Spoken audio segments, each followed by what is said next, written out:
바쁘시겠지만 좋아요, 알람, 구독 한 번씩 꼭 부탁드립니다. 저에게 정말 큰 힘이 됩니다. 자, 오늘의 주제, 미국 에스퍼 국방장관이 한국과 지소미아 이야기를 끝내자마자 일본이 갑자기 고순도 불화수소 수출 허가를 하는 이유, 해외 반응, 아베 일본 수출 규제 철회 수순 반나 라는 주제로 여러분들과 한번 이야기를 나누어 보도록 하겠습니다. 자, 결국 일본이 수출 규제 품목 3개를 모두 수출해버렸습니다.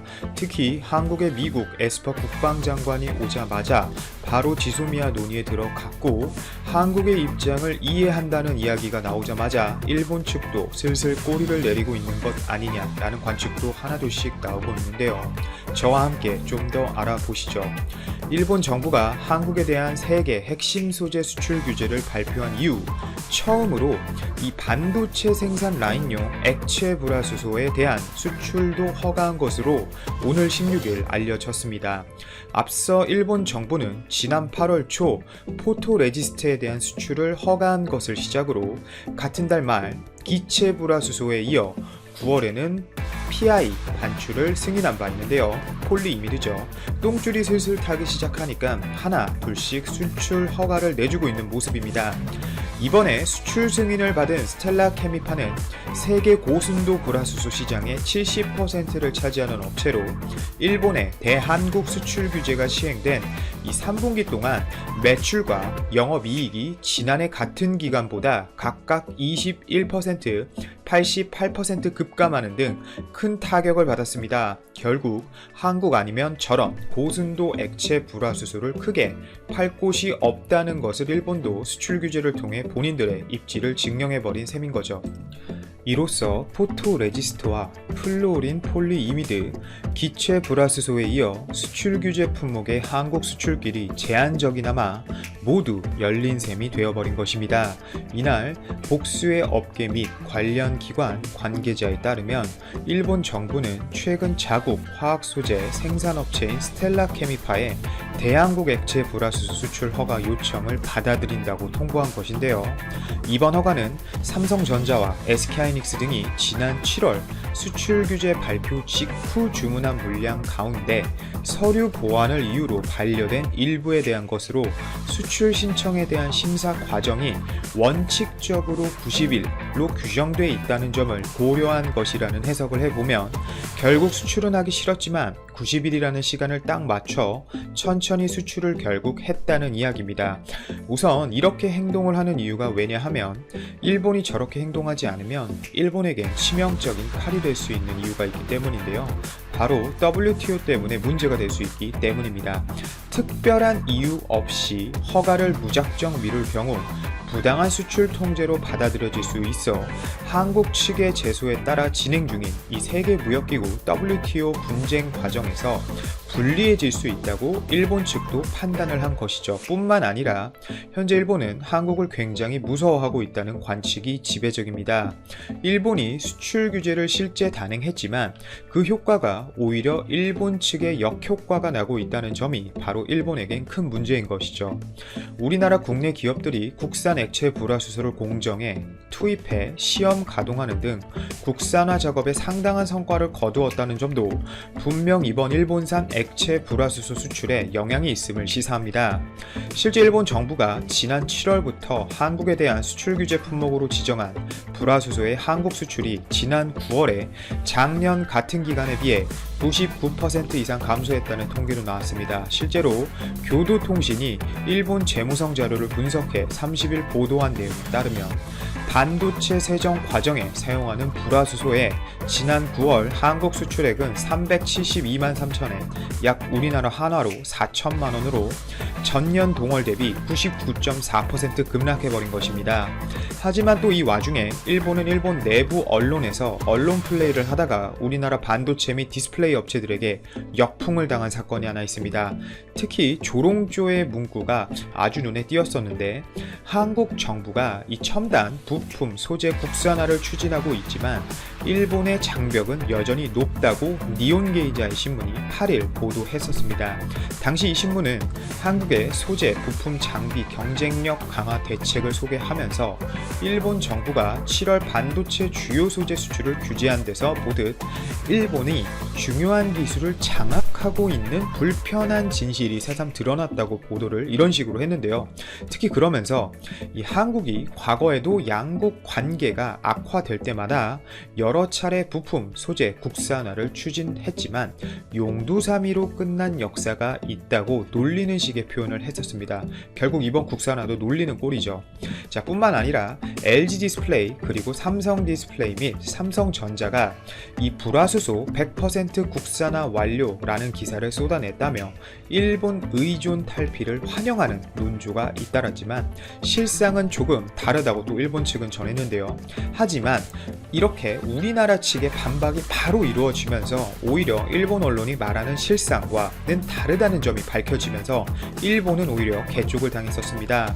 니온 게이자이는 LG 디스플레이가 제조 공정에서 사용한 건 수출 규제 대상이 아닌 저순도 불화수소를 가공한 에칭가스라며 그간 일본에서 완제품을 수입해 왔지만 물류 효율화를 위해 원료인 저순도 불화수소를 일본에서 수입, 한국에서 에칭가스로 가공하는 방식으로 바꾸려는 준비는 일본의 수출 규제 이전부터 추진해 왔다고 설명하면서 특히 가공을 한국에서 하는 것으로 바꿨다는 의미에서는 국산하지만 원재료는 일본제라고 주장을 했었습니다. 하지만 바로 이날 우리나라 디스플레이 및 반도체 업체들의 관계자가 즉석에서 발표하길 일본이 혼자 북치고 장구치고 있는 것 같다.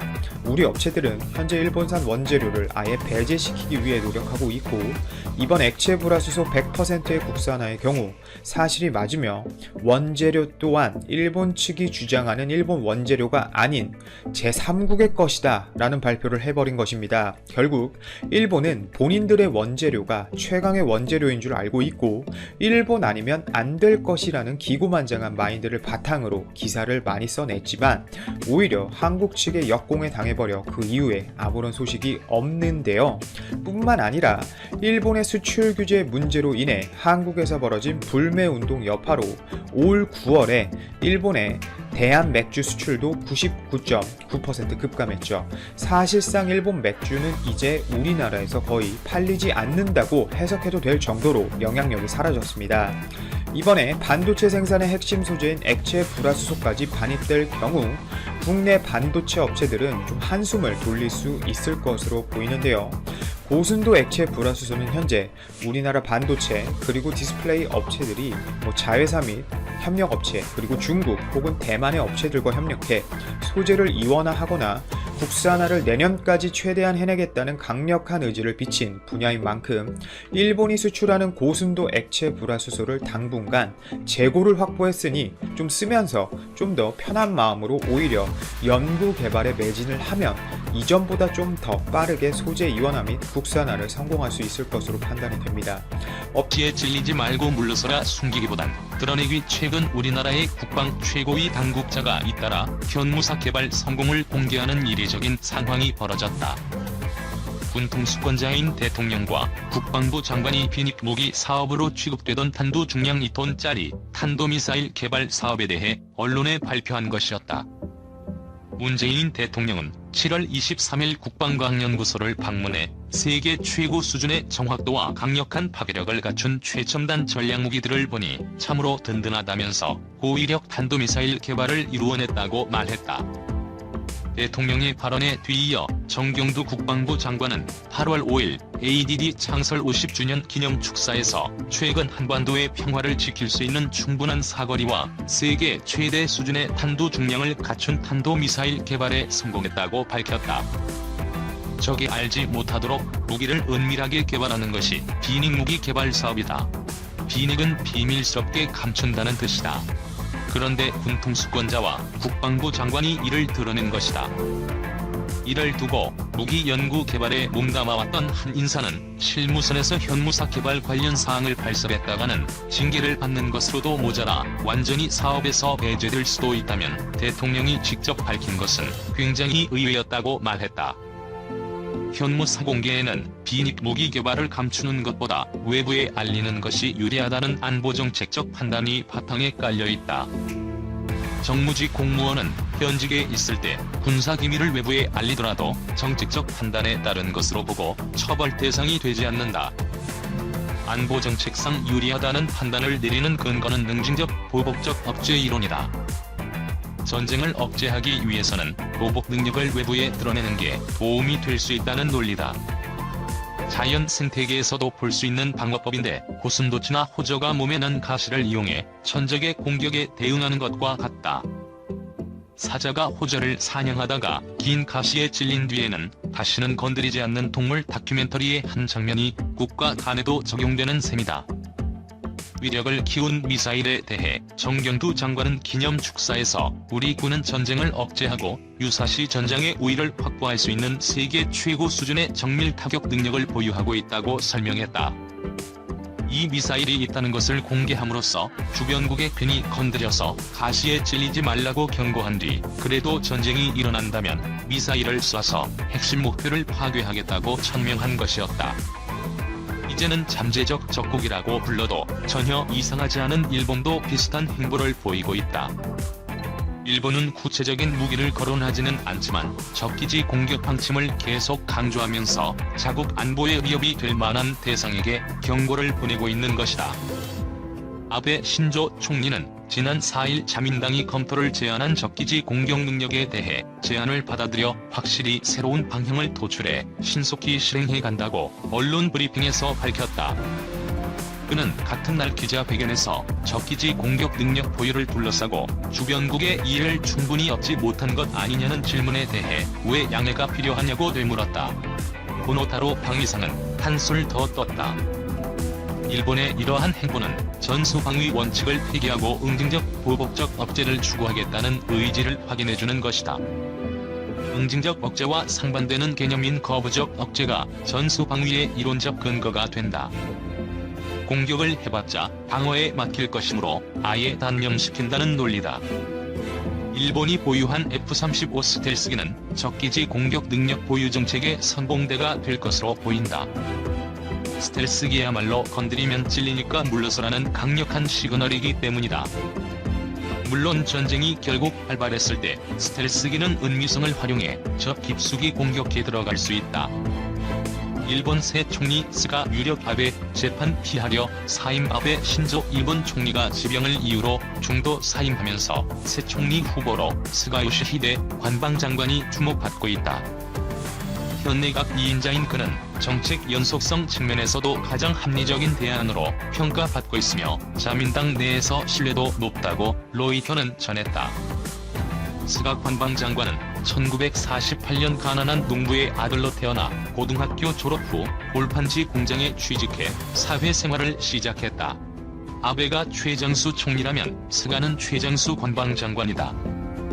2006년 1차 아베 내각 때 총무대신을 지냈으며 2012년 선거 때 아베 총리에게 다시 출마하라고 적극 설득해 현재의 아베 내각을 이끌었다.